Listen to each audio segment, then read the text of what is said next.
We're now going to test the sending of email, and you'll see that we can use the email facade or the mail facade in our test to sort of check that an email is being sent to the right address. So really useful there. You're going to love this.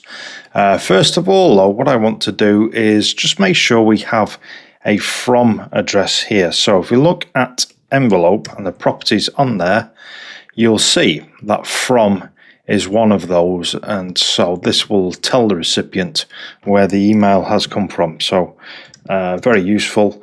And what we're going to use for this is we're going to use an address class.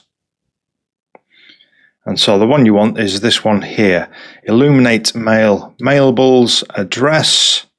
So the first thing that it wants is the actual email address. So here we'll just say Gary at garyclarke.tech and then a name.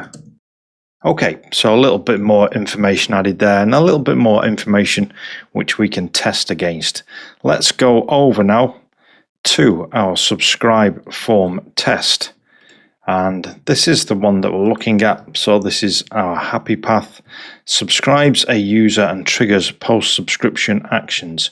So here what we can do is we can hook into mail and we can say mail fake. And so what this will do is in the test, it will make sure that we're not actually sending a real email. So in the controller, sorry for jumping around here, but I just want to show you the full sort of path. So we store the subscription and then we're sending an email using the email and the subscription.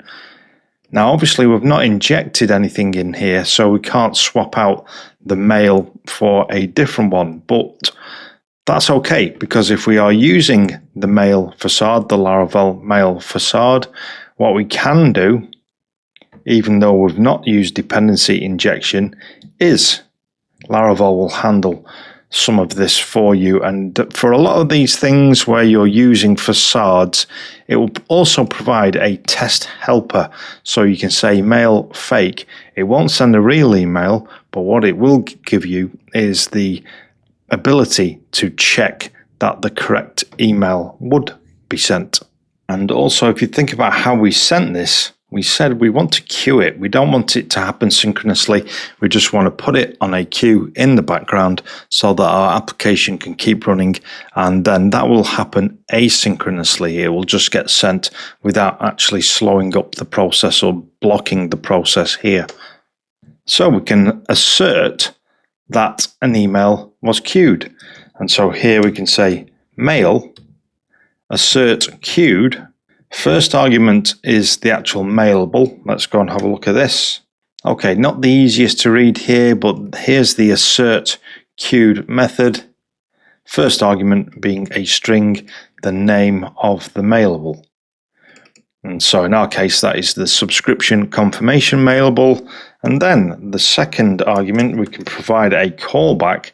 And inside of this callback, we can make a few assertions about that email.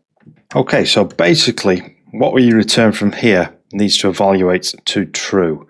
So we'll say return mail has to, followed by the name of the email address that you're sending this to. Let's go and copy this.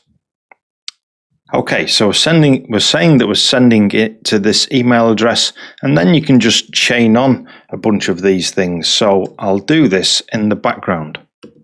Okay, and so this is what I've come up with. I'm checking that we're sending it to the correct email address. I'm checking that the from details are correct, and they're the ones that we just added with that address class here.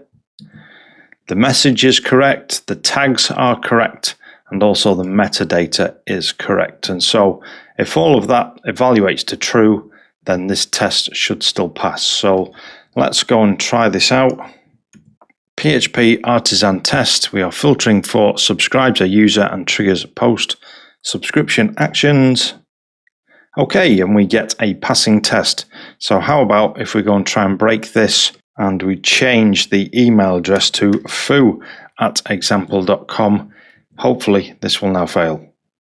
Okay, and indeed it does, because this information where we are asserting that the mail values here, or what we are returning from this callback in this assert queued method, if this somehow evaluates to false, then the test will fail. So one thing I should point out here is it's not always obvious why it has failed. If you look at the message here, it's saying the expected mailable was not queued, failed asserting that false is true, and that's all we get. So sometimes you may have to go and do a little bit of digging to figure out why this has evaluated to false. But you know why the reason is in our case, and it's simply because I changed the name of the recipient. Let's change this back, run it again. Test is passing, and so there we've just confirmed, or we've just set up the functionality where we can send an email in our controller once we have stored the subscription, and we're actually able to hook into some of Laravel's nice helper functionality on these facades in order to be able to make a bunch of assertions about that email, where we are asserting that an email was queued, and we are asserting that it contains all the right content. So some nice confirmation there, which should give you confidence in your application.